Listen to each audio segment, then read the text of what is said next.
जी राजकुमार जी, आज यात्रा कर रहे हैं। जी, हमने 5 फरवरी से पानीपत से स्टार्ट की थी और लगभग आज 14वें ज़िले के अंदर हम यहाँ कैथल में पहुँचे हैं। लोकतंत्र सुरक्षा पार्टी जन जागरण अभियान के तहत उस बात का जो बीजेपी ने जो मेन मुद्दे थे, जिसमें किसान की आमदन दोगुनी करने का, जिसमें 2 करोड़ नौकरियों का, 15 लाख रुपए काले धन को समेटने का और भ्रष्टाचार और महंगाई पर अंकुश लगाने का, उन मुद्दों से भटक करके बीजेपी आज हिंदू मुसलमान के मुद्दे पर खड़ी है।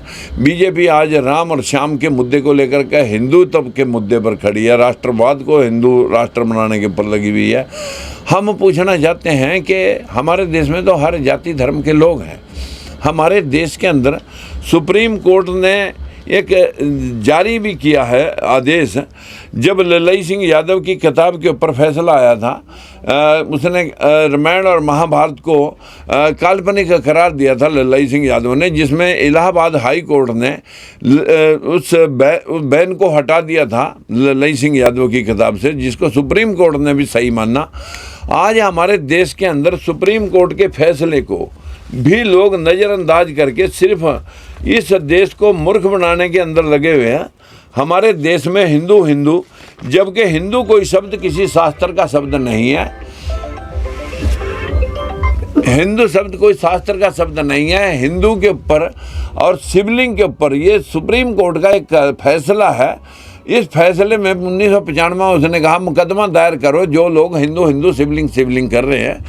ये व्यवस्था इस देश के अंदर रोजगार मुद्दे, बेरोजगारी मुद्दे, महंगाई मुद्दे नहीं रहे।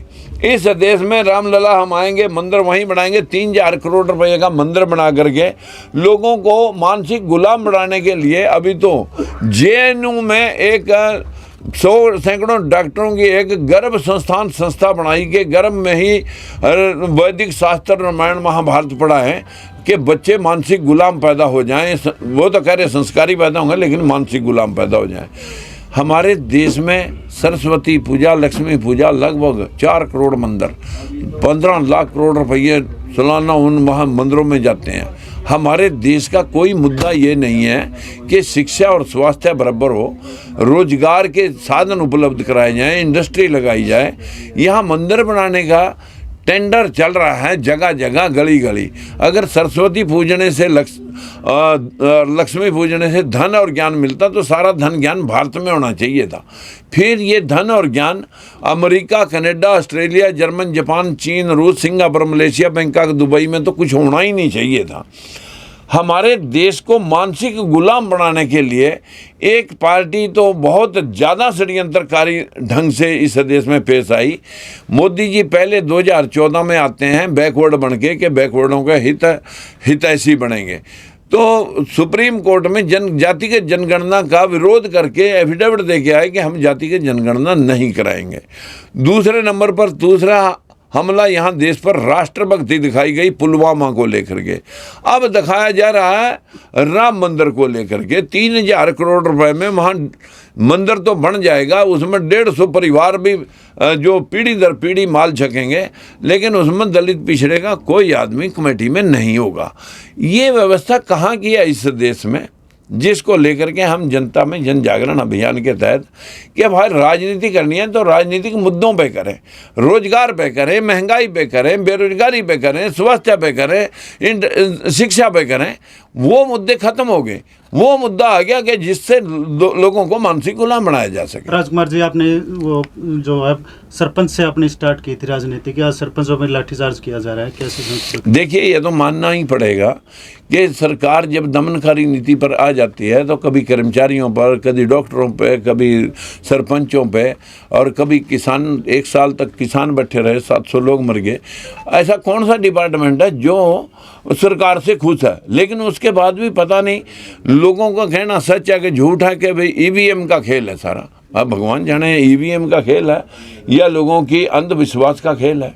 लोगों को कितना साथ मान के चल रहे हो यात्रा के दौरान? देखिए, मैं मतलब यात्रा में जन जागरण अभियान के तहत हूँ। मैं कोई पीछे फौज लगा करके मतलब जो है ना, लोगों के बीच में जहाँ भी चौक चौराहों पे अपने लोगों को हम मूवमेंट में प्रचार करते हैं। और अभी पीछे यहाँ पर 10वीं जगह यहाँ प्रोग्राम था आज, अभी श्याम मंडी के यहाँ पिछले चौक पे, और अभी अगले चौकों के ऊपर, फिर उसके बाद सुजुम्मा में और चंदाना गेट पर प्रोग्राम है। इस प्रकार से प्रोग्राम आगे चल रहा है। कितनी सीटें आएंगी अगली बार अपने? ये तो मेरे ख्याल मोदी भी नहीं बता सकता, क्योंकि मैं तो अभी मतलब जो है ना ये कह सकता हूँ कि हम प्रचार के तहत लोगों को जगाने का प्रयास कर रहे हैं। अगर लोग जगे तो सारी सीटें हमारी आनी चाहिए।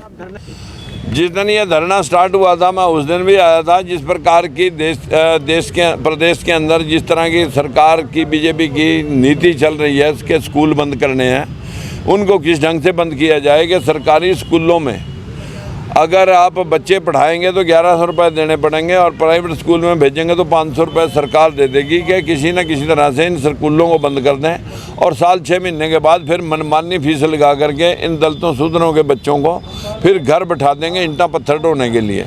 ये व्यवस्था देश के अंदर आज से नहीं है, तो हज़ारों साल से भी यही चलती थी। शूद्रों को पढ़ने के ऊपर बैन था, तो फूले साहब ने इस व्यवस्था को जो है ना लोगों को शिक्षा देने के लिए स्कूल खोल करके ये बताया था कि तुम्हारे पढ़ने से ना आंधी आए, ना काल पड़े, ना तूफान आए। जो ड्राबे दे रखे हैं कि इनके पढ़ने से परले हो जाएगी, तो महात्मा ज्योतिबा फूले ने लोगों को स्कूल खोल करके जब पढ़ाया तो कोई परले नहीं हुई थी। आज भी देश के अंदर, प्रदेश के अंदर सरकार यही जोर लगा रही है कि किसी तरह ये समाज के लोग जो तर्कवादी बन गए हैं, जो जागरूक हो रहे हैं, इनको शिक्षा से महरूम किया जाए।